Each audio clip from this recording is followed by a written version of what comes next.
Well, welcome back. Here we are again. Emma, Britt, how are you? Hey, I'm doing great. How about you? We're just having the time of our life. How has PRI been for you so far? It has been truly an amazing experience. It almost feels so surreal. This is my first ever PRI, and I've grown up around racing. I'm a second generation, and it's really a dream come true to be here. I love seeing all the products and the people that make what I do possible at this awesome show. It's been You awesome. kind of got to see it to believe it, don't you? Truly. I've always heard so many great things, and I had such a big expectations, and they even exceeded my expectations. Yes, it can do that very easy, can't it, Phil? That's right, very much so. So tell our watchers what you race, what you do, and all that good stuff.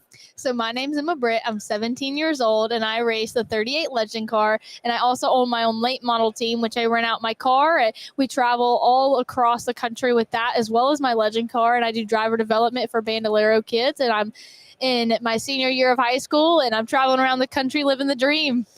Wow. 17. Yes, sir.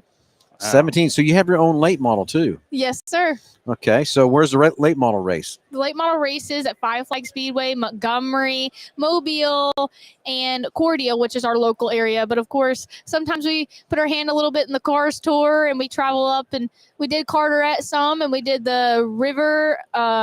They changed the name of it. It's the Riverway. It's in South Carolina.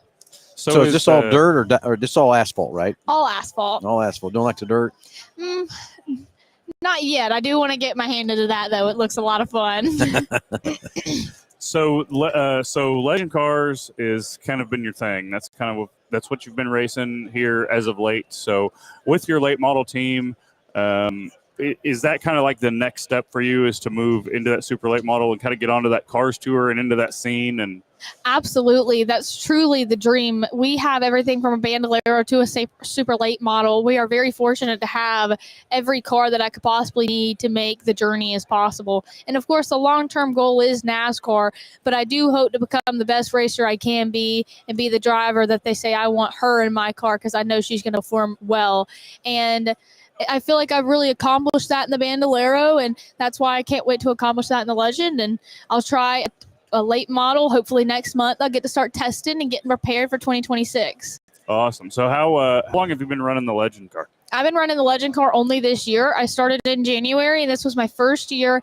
I jumped the gun. I was in Charger, and I decided, I told my dad that I would like to move up to semi-pro. And these drivers in Georgia specifically have been racing for over 20 years in my class. Wow. And I just knew that I wanted to learn from the best, because I knew that was going to make me the best. And I feel like going into next year, I'm ready to give them a little run for their money for those wins. There's no doubt in my mind you can do it.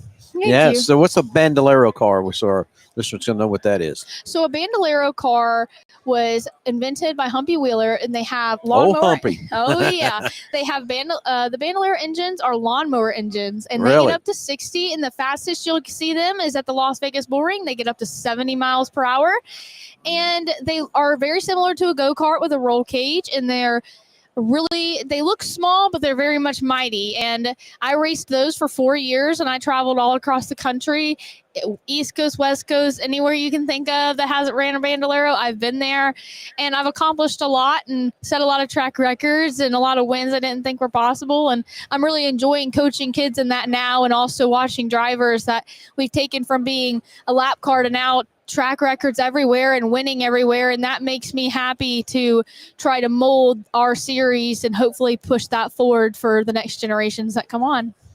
Very cool. Very cool. I didn't know what a Bandolero car was either, so that's why I asked. Yeah. So it sounds like not just from like the driving aspect of it, but it sounds like you have a passion for kind of maybe a little bit the business side of it, but definitely kind of like the coaching and absolutely. And with the late model team and renting that car out. I mean, it sounds like you may have a career in multiple aspects of this industry in the future. Absolutely. I love having my hand in everything in motorsports I possibly could. I really enjoy work. I was actually not even allowed to race a Bandolero until I walked into a restaurant with my dad and another guy that was setting up the car with a paper this thick, and I was had to tell them every name of a bolt and everything of how to put that car back together basically from that chassis before I was allowed to race, which not a lot of people know that about me. And I know that you wouldn't think that probably looking at me, that I know a lot about the race cars that I race, and I can't wait to learn the legend car the same way that I learned about the Bandolero, and learning how to work on the cars and the late model as well, and also learning about the driver coaching side of it and watching a driver perform as well as the driver I worked with, and just having my hand in all of that and the business side, and just trying to be involved with motorsports as much as I can, even on the media side, because I feel like that's been a really huge part of the motorsports recently.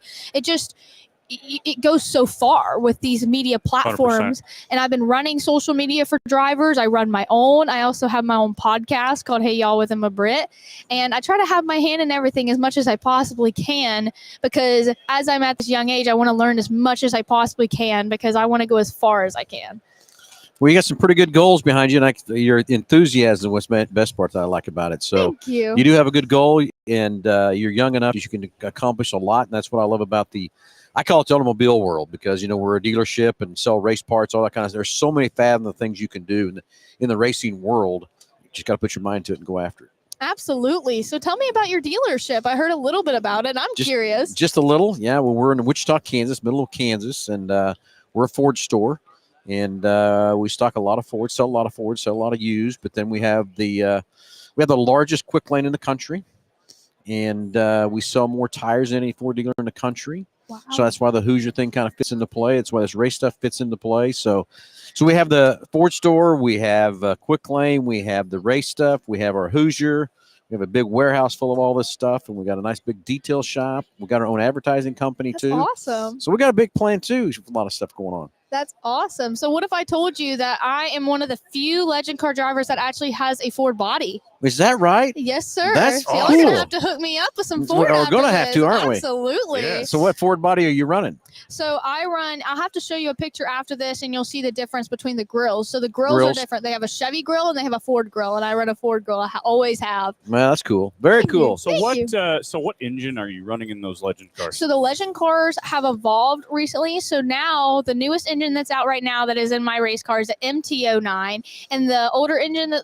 it's not really old, but it came out last year, is the Z09, and it's really evolved a lot. The MT09 actually is way more electric now, and it's really cool because I honestly wasn't expecting our series to kind of get more on that electrical side, and it really has, and it's really a lot different. And I know that kind of NASCAR, you can't really turn back time on technology. I know it's going to get to that point eventually, but I really hope in motorsports that we keep these memories and we keep this racing side of it the same. I know that you can't turn back time on technology, but I feel like our series has done a great job of keeping that not reckless racing, but aggressive and awesome winning and putting on great shows of these races. 100% agree.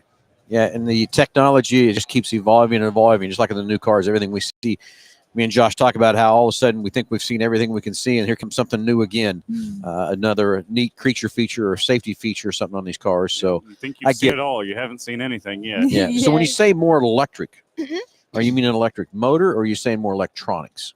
So actually, I remember the first time I got in my race car after they put the MT09, and I look at my gas pedal and I look at my dad and I'm like, what is this? It is an electric gas pedal, like the one you have in your vehicle. Yes.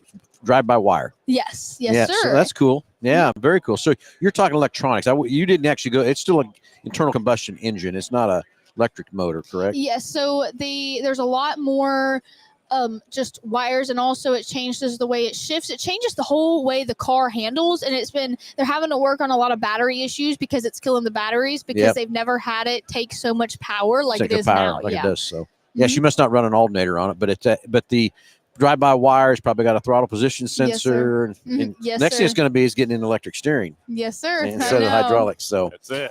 Yeah. So well, anyway, congratulations for being a 2025 Hoosier Driver of the Year, Hoosier Hero. That's pretty cool. Thank you. A lot of it's fun to interview. This is our second year to do these interviews, and it's fun to learn about all the different racing and different things and stuff, and all these young attitudes that are so positive and so excited. It's fun to talk to you. Thank you so much. I really enjoyed this. Y'all are a great group of people, and I loved coming over to y'all's booth. Everyone's so friendly over here. I loved it. Well, we got to be kind of friendly, right, Nick? Absolutely. That's it. We gotta be friendly. So, well, thank you for spending some time with us. hope you enjoy the rest of your adventure here at PRI, and we look forward to keeping up with you and seeing what you accomplish in 2025. Well, thank you so much. And if anybody's looking for a Ford dealership, you got to go check them out. Exactly. Come on. So what's your sites again? Where we can follow you at again? So we're working on a website, but it will be emmabrittracing.com, and my Facebook's Emma Britt Racing, but my Twitter, TikTok, Threads, and Instagram is Emmabrit38. Emmabrit38. All right, follow her up, and we'll do the same. Thank you so much. Yep. This has been a pleasure. You bet. Good luck in 2025. Thank you so Yep. much. Appreciate All right, you. everybody. Nick, what do we got? One We more got left. one more here in about an hour, so stay tuned. Stay tuned.